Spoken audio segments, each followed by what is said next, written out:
હાલો મિત્રો, પહેલાં તો હે ને તમને એક ઈસુદારને હમણાં વિડીયો મૂકું. એ કેટલો આમ બોલી શકે બરાબર ને. અને આ ભાજપમાં ગીરી ગયા આપણે કોળી સમાજના કેટલાય નેતા ધારાસભ્ય કેટલાય આમ તૂટી જાય એટલા થઈ ગયા. તો છે ને એકયનું એવું આમ ભાષણ જોરદાર આવ્યું નહીં કે હાલો આટલું બહારથી બોલ્યા આવ્યું. સાચું ને. હવે આ રાજકોટમાં જે આપણે ઓલા પત્રકાર ઉપર જે પોલીસવાળાએ માર્યા તો ખરા, પણ પેટ્રોલ નાખ્યું. બોલો હવે આને આ પોલીસવાળાને શું કરવા દે? એટલે આમાં શું વાંધો પડે?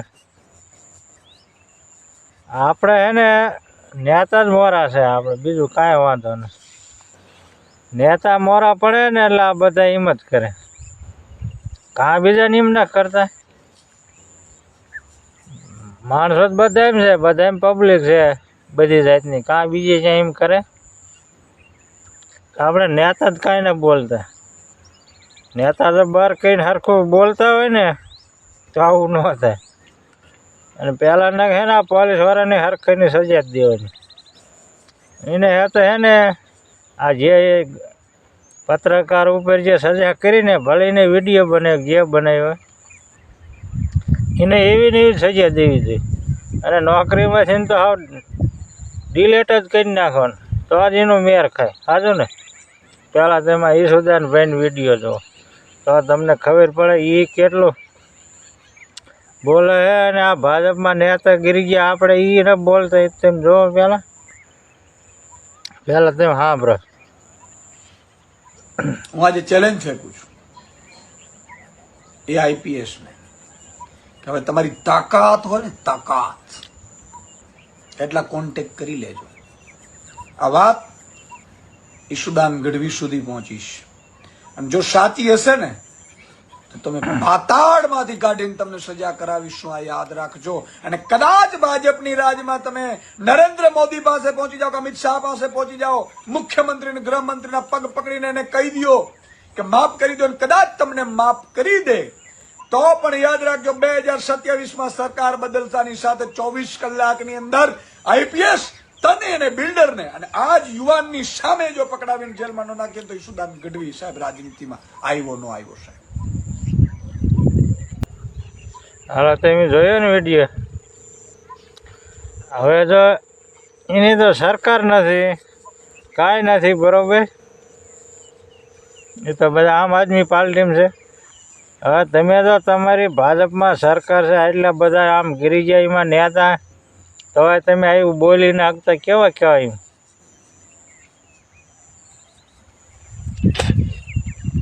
એ જોવાની વાત છે. હવે જો તોય તેમને બોલી શકતા. મારવાને તો હાલો ગુનેગાર હોય તો મારે તો વાંધો નહીં, પણ ગુનો તો એવો હોવો જોઈએ ને. વિડીયો બનાવ્યો એમાં ગુનો એવો જ ન થઈ ગયો. એટલો બધો જ કાંઈ ગુનો નહોતો. હાલો એને કેળામાં એ બિલ્ડરે બધું નાખ્યું છે તો એને વિડીયો બનાવ્યો હોય બરાબર ને.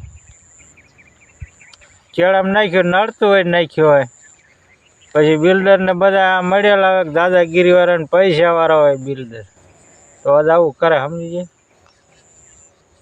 પૈસાવાળો તો છે ને બિલ્ડર, તો જ આ પોલીસવાળા ઇનક્યા થઈ ગયા હોય ને. પણ પોલીસવાળાને હવે સજા મળવી જોઈએ. અને એને હાથેજીને આ પત્રકાર ઉપર જે આમ કર્યું ને, પેટ્રોલ નાખ્યું ને, એ પેટ્રોલ વધીને નાખવાની જરૂર. તો આજે ખબર પડે કે આવું ખોટું ન કરાય.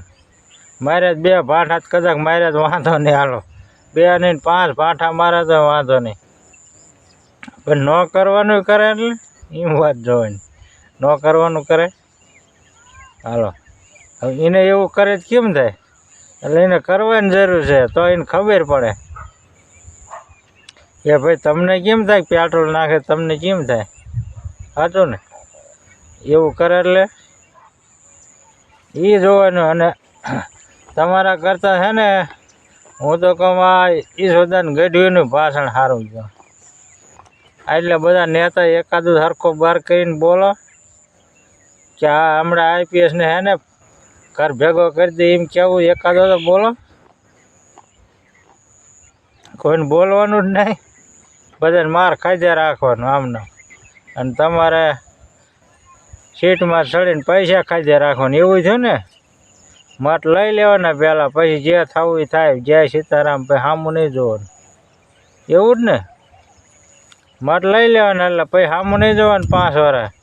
જ્યારે ચૂંટણી આવે ત્યારે આવવાનું, ભાઈ અમને મત દીજો ને અમને આમ કરજો ને. એમે તમારા જ માણસો હોય, મત દીજો ને એમે કામ કરશું ને બધું કરશું એમ પછી કરી આવશો. અને અત્યારે આવું કામ થાય ને તો અહીંયા સામું ન જોવે. દારૂ બંધી કરવામાં ત્યાં મલક ભેગો થાય છે ને બધું થાય છે. આના એટલો ગુનો કર્યો, આમાં કોક તો ટેકા મળીએ ને સાહેબ છે પોલીસવાળા થઈને આવો ગુનો કરે એમ. હવે કોઈક દારૂડીએ કર્યો હોય તો એમ ચોક દારૂડીએ કર્યો, કોઈ ગુનેગાર એવો હોય એને એમ કર્યો હોય એમ કે એને કર્યો. હવે આ તો પોલીસવાળા થઈને જો આવો ગુનો કરે તો એને શું કરવા દે એમ હોય. માપ તો હોય કે નહીં, ગમે એનો ગુનો હોય તો એને એ પ્રમાણે સજા દેવાની, માપ તો હોય ને. આટલી બધી સજા કહેવું પડે હો ભાઈ. બીજું કાંઈ નહીં. હવે જો આ પોલીસવાળાને નોકરીમાંથી તો ડિલેટ કરવાની જરૂર છે, પણ ડિલેટ કરીને હે ને જેલમાં પૂરે ને ત્યારે ઉપર છે ને ઓર્ડર લઈને એકદમ પેટ્રોલ લોટ નાખવા, તો જ એને ખબર પડે કે ત્યાં ભાઈ બીજાને પેટ્રોલ નાખ્યું એને કેમ થયું છે, તને નાખે ચીમ થાય ખબર પડી છે. હાજો ને મિત્રો, આવું એટલે કોઈને કરે નહીં. કોઈ એવો બળાત્કારના કેસ હોય એવું હોય તો ઠીક વળી પેટ્રોલ લઈ નાખ્યું. આ તો એવું કાંઈ નથી. બોલો હવે આવું હાલે. અત્યારે હે ને ભાજપની સરકારમાં હે ને આવા જ છે બધા, જેટલા છે એટલા આવા જ. પોલીસવાળા હવે દાદા જ થઈ ગયા, મોટા દાદા જ, બીજી કાંઈ વાત જ નહીં. મોરાને ઢીબા રાખો અને પૈસાવાળા હોય ને ઇનકોર થઈને પૈસા લઈને ઢીબા રાખ્યો. બિલ્ડર થઈ ગયા પૈસાવાળા જ હોય એટલે જો મોરાને માર્યા, બરાબર ને. હવે જનતાને સમજવાનું છે કે આ ભાજપને એક જણ ઘર ભેગી કરો ને તો હમણાં રેઢું બધું પાથરું થઈ જાય. ટકા થાય એવું નથી. હું આ કોઈ સમજતું જ નથી. નગર આવા જ ગુના થાય રાખે કે નથી થતા. અને હમણાં કેટલા ગુના થઈ ગયા, જ્યાં જોઈએ કોળી સમાજ ઉપર નગર ગુના જ બોલે. સારું ને, તે સારું હાલો. આ સાહેબને હે ને હરખાઈને એના માથે દંડ મૂકવો, હા ડિલેટ જ કરો તે સારું હાલો. એને નોકરીમાં છે ને ડિલેટ કરજો.